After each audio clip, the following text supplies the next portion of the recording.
புனித மாற்கு எழுதிய தூய நற்செய்தி அதிகாரம் 6 இறைவார்த்தைகள் 45 தொடக்கம் 52. 5000 பேர் உணவு உண்டபின் இயேசு கூட்டத்தினரை அனுப்பி கொண்டிருந்தார். அப்பொழுது தம் சீடரையும் உடனே படகேறி தமக்கு முன் அக்கரையிலுள்ள பெத்சாயிதாவுக்கு செல்லுமாறு அவர் கட்டாயப்படுத்தினார். அவர் அவர்களிடம் இருந்து விடை பெற்று கொண்டு இறைவனிடம் வேண்டுவதற்காக ஒரு மலைக்கு சென்றார்.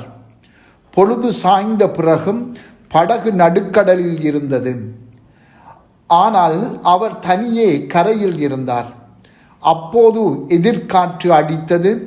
சீடர்கள் தண்டு வலிக்க பெரிதும் வருந்துவதைக் கண்ட அவர் கடல் மீது நடந்து அவர்களை நோக்கி வந்தார். அவர்களை கடந்து செல்ல விரும்பினார். அப்போது ஏறக்குறைய 4ஆம் காவல் வேளை. அவர் கடல் மீது நடப்பதைக் கண்டு அது பேய் என்று எண்ணி அவர்கள் அலறினார்கள். ஏனெனில் எல்லாருமே அவரை கண்டு அஞ்சி கலங்கினர். உடனே இயேசு அவர்களிடம் பேசினார். துணிவோடிருங்கள், நான் தான், அஞ்சாதீர்கள் என்றார். பிறகு அவர்களோடு படகில் ஏறினார். காற்று அடங்கியது. அவர்கள் மிக மிக மலைத்து போனார்கள். ஏனெனில் அப்பங்கள் பற்றிய நிகழ்ச்சியை அவர்கள் புரிந்து கொள்ளவில்லை. அவர்கள் உள்ளம் மழுங்கி போயிருந்தது. சிந்தனை: இயேசு கடல் மீது நடந்து திருத்தூதர்களிடம் சென்றபோது அவரை கண்ட சீடர்கள் பயம் கொண்டனர். அப்போது இயேசு கூறிய வார்த்தைகள், துணிவோடிருங்கள், நான் தான், அஞ்சாதீர்கள். அந்த வார்த்தைகளை நாம் அடிக்கடி கேட்க வேண்டும். வாழ்க்கையில் பல நிகழ்வுகள் பயம், கவலை, மனச்சோர்வு அல்லது மனவிரக்தி எம்மை பயம் கொள்ளச் செய்கின்றன. இது ஏன் நடக்கிறது என்றால், திருத்தூதர்களைப் போல கடவுள் யார் என்பதை நாங்கள் முழுமையாக புரிந்து கொள்ள தவறிவிடுவதனாலேயே. அதன் பயனாக எமது உள்ளங்கள் கடினப்பட்டதாக இருந்து விடுகிறது. ஒரு கடினப்பட்ட உள்ளம் என்பது எமது வாழ்வில் கடவுள் யார் என்பதை புரிந்து கொள்ளாததன் நேரடி விளைவாகும். கடவுளை நாம் அறிந்து கொள்ளாவிடில், அவர் நம்மீது கொண்டுள்ள அன்பை புரிந்து கொள்ளாவிடில், அவர் மீது முழு நம்பிக்கையும் வைக்காவிடில், நம் உள்ளங்கள் முழுமையான விடுதலையை பெற்றுக்கொள்ளாது.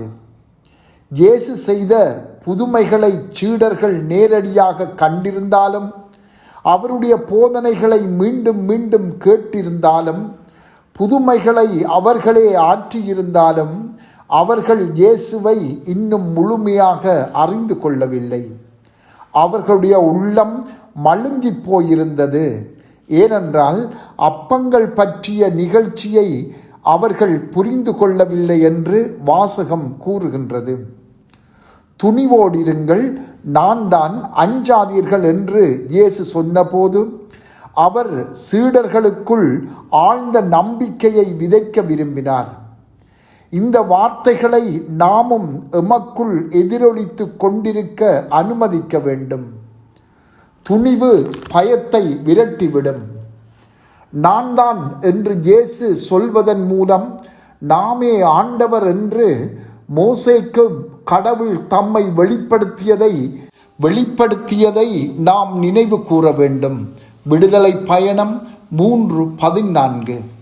நாமே இருக்கின்றவர் என்று கடவுள் தமது பெயரை வெளிப்படுத்துகின்ற போது அதனை நாம் நம்பினாலும், கடவுளின் அந்த வெளிப்பாடு நமது உள்ளங்களை ஊடுருவி வாழ்க்கையில் நாம் எதிர்கொள்ளும் அச்சங்கள், சந்தேகங்களை போக்கிக் கொள்ள பெரும்பாலும் நாம் தவறிவிடுகின்றோம். இந்த நற்செய்தி காட்டும் குறியீடுகள் மிகவும் வல்லமை மிக்கவை. கடல் இந்த உலகத்தை குறிக்கின்றது. அலைகளும் காற்றும் இந்த உலகில் அன்றாடம் நாம் சந்திக்கின்ற குழப்பங்களையும் கொந்தளிப்புகளையும் குறிக்கின்றன. படகு திரு அவையை அடையாளப்படுத்துகின்றது. இரவில் இயேசு கடல் மீது நடப்பது இறைவன் இந்த உலகில் உள்ள அனைத்தின் மீதும் கொண்டுள்ள அதிகாரத்தை குறிக்கின்றது.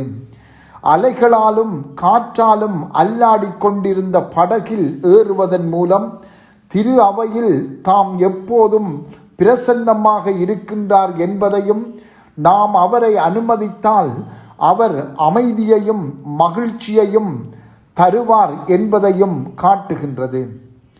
துணிவோடிருங்கள், நான் தான், அஞ்சாதீர்கள் என்ற வார்த்தைகளை இன்று சிந்திப்போம். இயேசு எம்மை நேராக உற்று நோக்கி கூறுவதாக எண்ணிக்கொள்வோம். எந்த பிரச்சனைகளோடு இருந்தாலும், எம்மை சூழ எது நிகழ்ந்து கொண்டிருந்தாலும் ஆண்டவர் கூறுவதை முழு கவனத்துடன் உற்று கேட்போம். துணிவோடிருங்கள், நான் தான், அஞ்சாதீர்கள். செபம். ஆண்டவரே, எமது நம்பிக்கையில் என்றும் தளராதிருக்க எங்களுக்கு அருள் தாரும். ஆமென்.